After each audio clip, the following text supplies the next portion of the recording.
We also struck a deal with the guy who works there. No place to hide anymore in there. Pretty sure that these guys are egg scatterers. And there they are.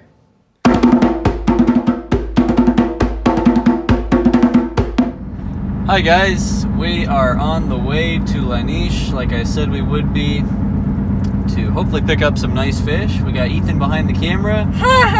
We're gonna be picking up Zach as well. I think that's everybody. I don't know, we might pick up a hitchhiker on the way. Love those. And then we'll make our way into Quebec. We'll go into Quebec, you know, and then find some awesome fish there, hopefully. And then after that, we're gonna check out EB Games, see if we can get Ethan a nice helmet, and then we'll head home with our goodies. No promises though, we might not find anything good. We have made space to put some new fish in, but it might just be that we get a cinematic of the store and that's it. So I have high hopes, but I'm okay if all we get is a nice tour.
Back from two aquarium stores actually, and I've got a cookie. We actually went to Lampeyes first, and then we drove back, couldn't find anything, and on our way back we went to Critter Jungle, and at Critter Jungle we found a bunch of stuff. Not only did we find a bunch of cool fish, which I bought some of, we also struck a deal with the guy who works there.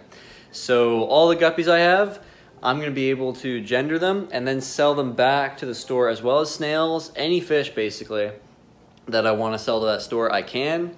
Super awesome, as long as they're small enough, you know, like I can't sell anything like bigger than 6 inches, I think. But hey, we got somewhere we can put these fish now. And on that note, I'll finish my cookie, and we'll move on to Site B, which are Pencilfish. Hey, it's Dad, look at him. No place to hide anymore in there. It's swirling. Look outside, guys, it's so rainy. Oh my goodness, it's already inside the veranda. So the pencilfish we're gonna put in using the plop and drop method, which is basically you drop the bag full of water into a net that's on top of the bucket. That way the water from the aquarium store goes into the bucket, and the fish stay in the net, and then you can put them in the tank. Keep guys going, make sure that we don't get any other fish on the floor.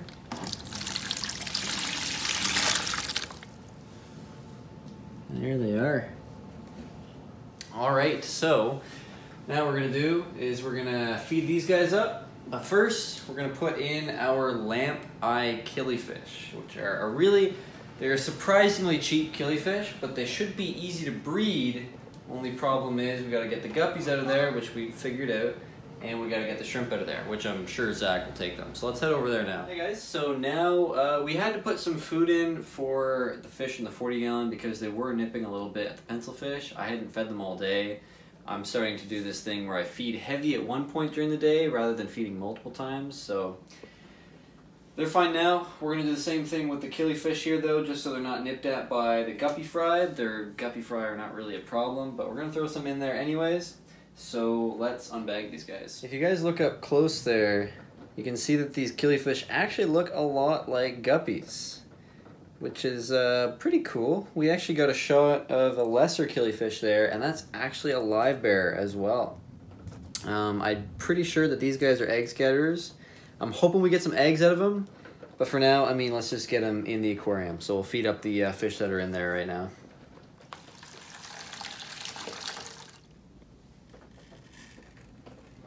And there they go.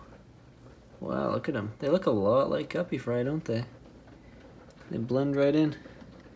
They're gonna get some nice blue coloration, and that is only going to improve with age. Eventually they are gonna get 2 inches, which is pretty big for a small fish like that, especially one so cheap and so colorful. All right, so that's the Lampeye Killifish. Those are the Pencilfish, each in their respective aquariums, and they're looking really good. The Lampeye was not anything I was expecting. I mean, I was kind of playing around with the idea of Killifish, like you guys may remember in older videos, but I don't know, most of them don't live that long. They have a lot of color, but they tend to eat a lot of smaller things, and I like to keep a lot of smaller things in my aquariums. So,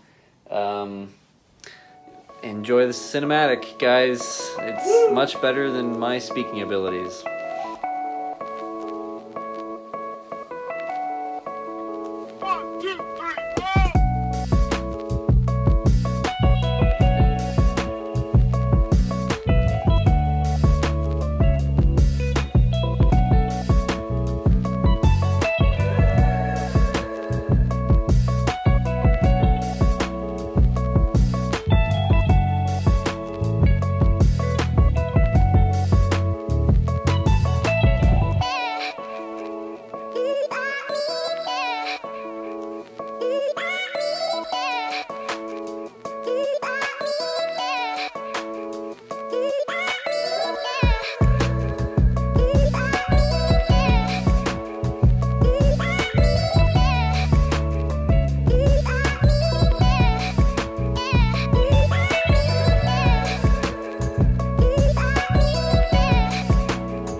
nice, right? We got some stuff to talk about, so let's go. So, just like I said in the video before this one, we do have a lot of stuff going on. One of those things that's happening is the water has been softened. So what we're gonna do now is we're gonna take our super accurate API test strips and we're gonna pop that open and we're gonna test to see just how soft the water has gotten. I'm not getting any calcium stains anymore, and if you guys are used to hard water, you know that if you get any of that water on any surface, it's gonna form this sort of white stain, and if that builds up on an aquarium for too long, then you sort of get like this crust on the top of it. I'm sure I have a video here, maybe, I don't know. But we're gonna test this and see after we talk for a little bit. Ooh, it does look different. I'm gonna let it sit though for a little bit. So, get that out of the way. Another thing that we're gonna do, not, you know, it'll happen in an overlay, I'm sure, is I'm gonna put on this black background. Now, I cut it down to size. It's probably not gonna cover the whole back of the 10-gallon, but it's gonna cover a good portion. The rest I'm giving to my little brother for his 20-gallon plastic community aquarium. It's got like a rainbow cichlid and platies and a bunch of cool stuff, which is eventually going to transition to a very big aquarium here at the house, which I'm excited to work on next year, probably. It's gonna be a while, but that's all going towards his betterment for his aquarium. So as we're waiting for this test strip to settle, there are a lot of other things that we have to talk about. For instance, the Beckford's Pencilfish is the big one. Like I said in the clip right before the cinematic, this is a game-changing fish. It is so much, it's like a freshwater seahorse. And when I do a care guide on it, which will probably be in a few months, it's gonna be a whole school year full of care guides and product reviews because they're a little easier. But the Beckford's Pencilfish is like a freshwater seahorse. It's exactly like, well, I've never kept seahorses before, but I imagine that's what they would be like.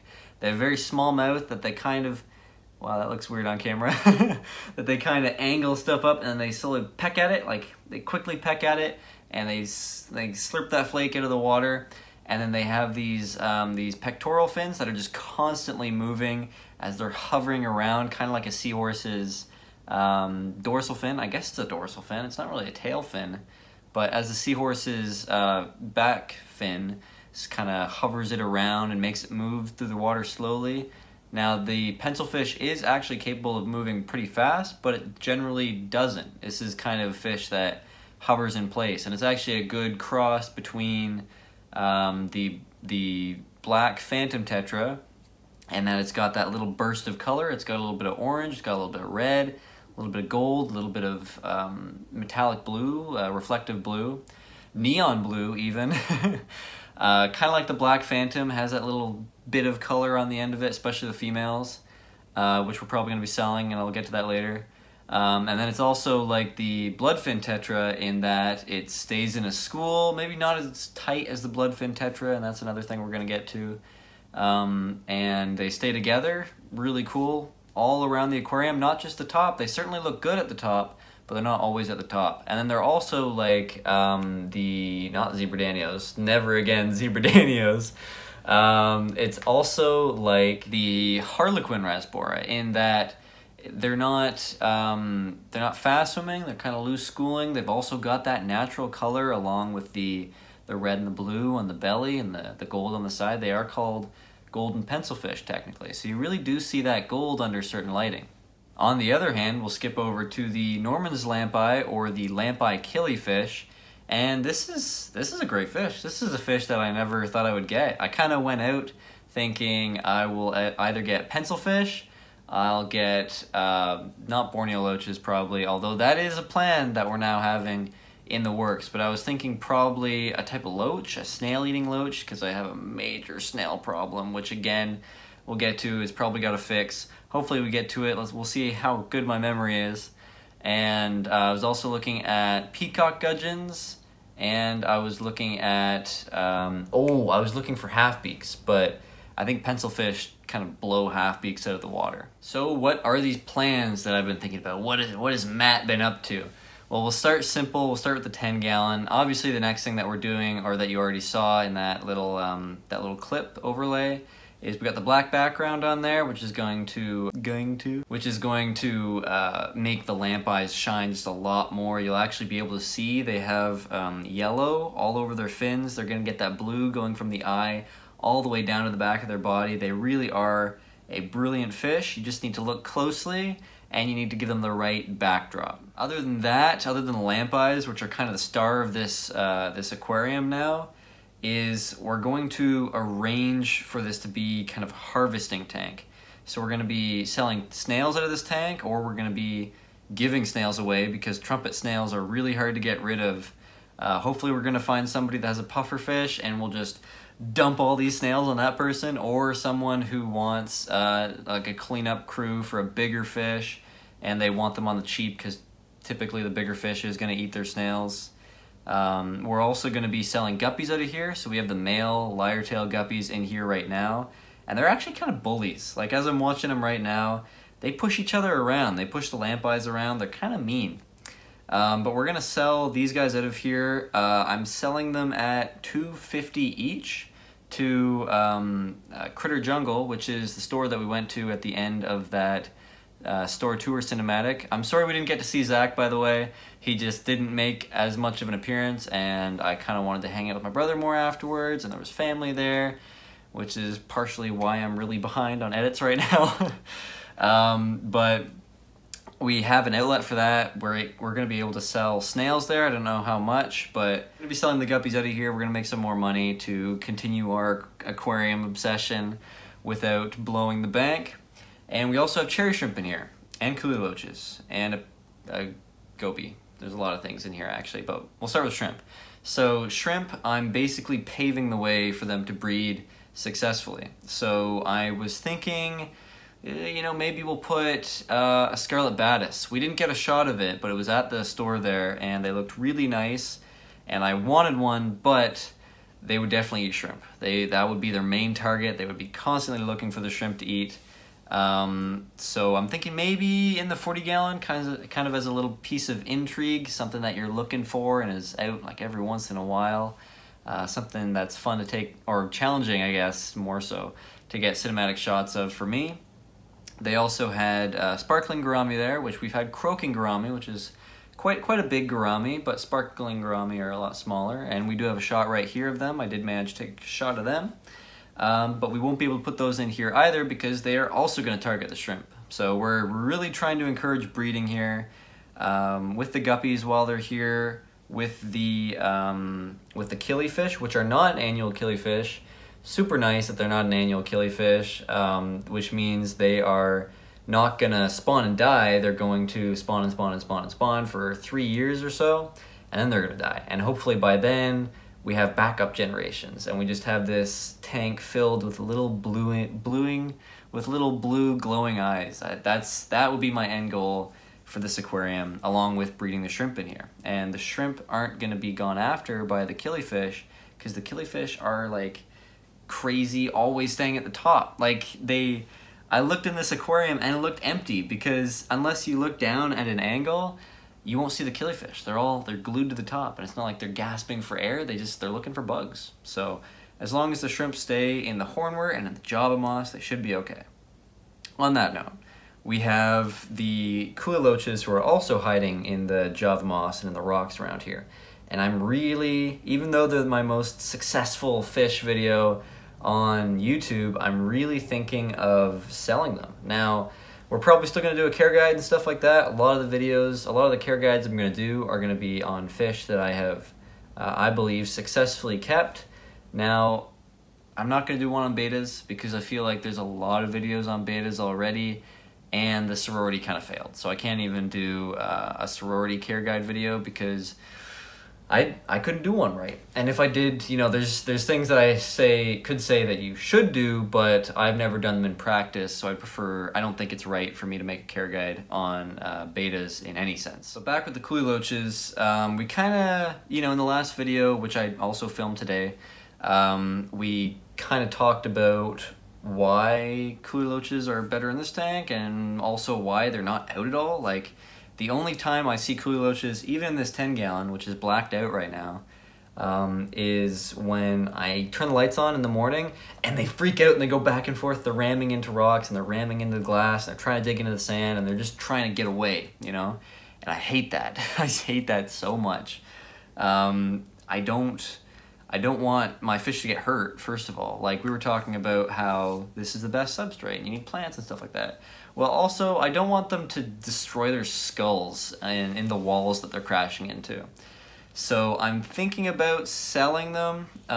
This might be a good time to break and look at our parameters here, which you can't see. Okay, now you can kind of see now that I've changed the brightness levels. But, yeah, that's not good. So unfortunately, it looks like we're still at a 9.0 pH and also like 240 degrees or parts per million of carbonate hardness and 180 general hardness. So that's not great. Now, I don't know if it's just out of the kitchen tap or if it's, I don't know, but that's not soft water. That is kind of disappointing. So hopefully we will get that fixed. I'll make sure to take a shot of that and we will work on that because I need plants. Plants are part of the future plan. They really are. So that kind of reinforces me into thinking, well, maybe I won't keep these Kuhli loaches because if I don't have the capacity to keep plants, then Kuhli loaches aren't going to do well. They're not going to feel safe. So I'm thinking I'll sell them to Zach. Zach seems to have a lot of success because his plants are very heavy. The Kuhli loaches are very safe, weaving into the roots of the plants like we were talking in the last video. If you want to see that video, it's right here, talking all about the best environment for loaches. And then also in the 10 gallon, we have the Stiphodon Goby or the Rainbow Goby. Now we bought two a little while ago, also at Critter Jungle, and they didn't do so well. One died like within 2 days, probably from stress. This one is doing okay. I mean, I never see him in here for some reason. It's probably because the light is closer in comparison to the bottom than it is in the 40 gallon because it's the same light brand. So that might be why he's hiding more, but yeah. Do I want a Stiphodon Goby? Like, do I need a Stiphodon Goby, or do I sell it and I use that money to get a lot more stuff that I do want? You know, like maybe we even put that into decorations, or we put that into medication, or we put that into more fish, because part of me really wants a tank with like a ton of schooling fish. I mean, technically we have that, but like one school that just schools together all the time and looks awesome. So out of this tank, everything but the Lampeyes until they breed more is kind of in the danger zone to be sold. I'm probably going to sell some cherry shrimp after they make more. Lampeyes are probably going to be sold after they make more. Snails, guppies, and the Kuhli and Stiphodon I'm probably going to sell to Zach, because Zach is going to be doing a full-on Goby aquarium, which is super cool. We're definitely going to do an interview with Zach. We still have to do the first interview. We haven't done it yet. And that's kind of where I'm at with this tank. Lots of sales coming out of it, and hopefully we get more plants. So I still have to do the water change on that 10 gallon, and we'll do the background, which you guys have already seen. I keep saying it. Let's move on to the 40 gallon. So in the 40 gallon, the floating plants are dying back again. You know, all the other plants are not growing, they're not dying, they're just kind of in stasis, and I don't like that. Like, when I first got into the aquarium hobby, the good part of it, not the cichlid part, with the 40 gallon, my idea was always to have like super thick plants, and you're kind of looking through them, kind of like in Zach's aquarium, you're kind of looking through them to see all the cool fish, and then maybe you have this big open area like in the this is what his picture looks like. Aussie Aquatic? I can't remember, but he has an awesome aquarium that I've been looking at a lot. He does a lot of shorts, so if you guys want to subscribe to him, do it. And it's got this giant opening. It's got lots of plants in the background, but then there's this big opening where he's got a ton of emperor tetras, and they're all in this big school, and that's kind of what I wanted. I wanted all these plants in the background for baby fish to pop up in and to hatch from eggs and just to join the school later on in life. And then I want my big fish front and center for everyone to see and for everything to just be healthy. And it didn't turn out like that because the plants can't absorb nutrients when the water's this hard. So unless the water gets softer, I feel kind of stuck and I can't get to that vision that I want to. So what's being sold out of that aquarium? What's on the danger list for Kijiji? I would say, I was thinking about the bloodfin tetras. But some days I just wake up and I look in there and I'm like, oh man, those fish are beautiful. I love how they're schooling together. Even though they're not the most colorful fish, like they do have some green on their body, they do have some red on all the fins basically. But I don't know, they're kind of in the way, maybe not. If we get more plants in there, then no, they're not in the way, because then it's like, well, they alternate schools with the pencilfish and the dwarf neon rainbows and then themselves, and they're maybe two are in the background and one's always in the front. That's how I'd like to do it. But I do like some uniformity to it. I'm not the kind of guy who just kind of throws everything in there, and when I do, I'm always planning to sell something off. So what I'm planning to sell off for sure are the black phantom tetras. They just kind of have no place in this aquarium. Now that it's sort of river style, they just kind of hang out in the background, like they flex at each other, and that's really cool, but they're black. They are super dark, they're almost invisible unless you're really looking for them, which it's okay if some fish are, but for their size, they probably shouldn't be. And I'm probably gonna sell them off at, I think they sell for like $5 each. So I'm gonna sell them off, and then we get a bunch more pencilfish in there, we get our pencilfish school going, and that's kind of building on the idea that I thought I'd remember his name, the Australian guy, no, I'm thinking like an Australian Lego fan, back in my Lego days. No, the Aussie Aquatic, I think, where he has the Emperor Tetras. That's what I want with the pencilfish. Now, they do school pretty well. We will talk about the pencilfish now. They're really good at, they're pretty good at schooling, not as good as the bloodfin tetras. There we go. And they have like they have really distinct behaviors. They're actually kind of aggressive now that I think about it, now that I've been observing them. If anything gets in one of the male pencilfish's way, even if it's like a big blood phantom tetra or one of the dwarf neon rainbows, blood phantom, what? Bloodfin tetra, or any of the fish, if any of the fish get in their way, the males, they will chase after it. They'll give it a little nip, you know, even though they're the smallest, almost the smallest fish in the aquarium, I think, they'll chase it around. And the males, when they spar, it's really cool. And since they're a little lighter, they're kind of the gold, they got the blue, they're easier to see than the black phantom tetras. And so I feel like if I have pencilfish, why do I have these black phantom tetras that I kind of only want for the behavior, a little bit for the design and color, but they kind of just they're not necessary, you know? And so I might as well sell them, get more pencilfish, you know, make it cooler, because the males look so cool when they spar, and the females, and like, I want that look. Who knows if I'm gonna get it, who knows if I'm gonna be satisfied with it, but that is definitely the direction I'm leaning. Also, Kitster's staying in there forever. You can't talk me out of keeping Kitster in there. He's the best fish ever. But hopefully those pencilfish blend in really well with the water lettuce,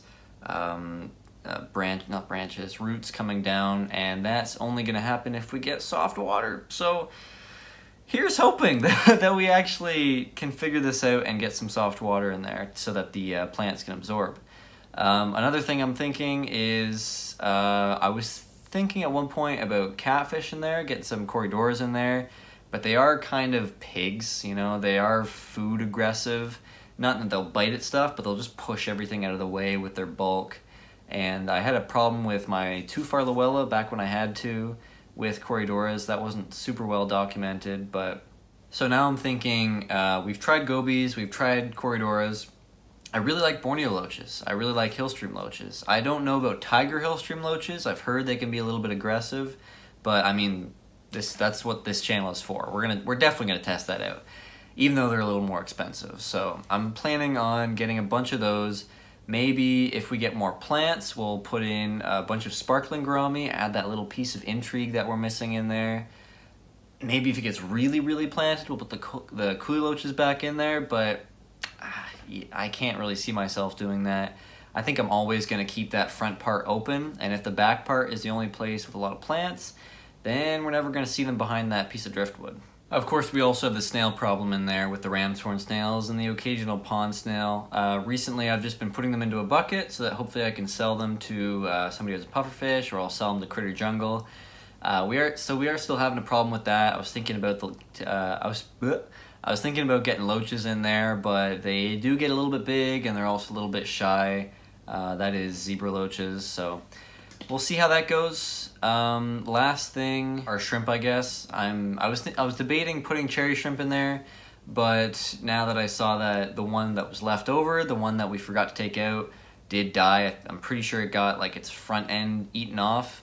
We're probably not going to do shrimp in there anymore. We're probably going to have Borneo loach babies in there, but that's the smallest thing, and so I feel kind of free to put those hunters in there.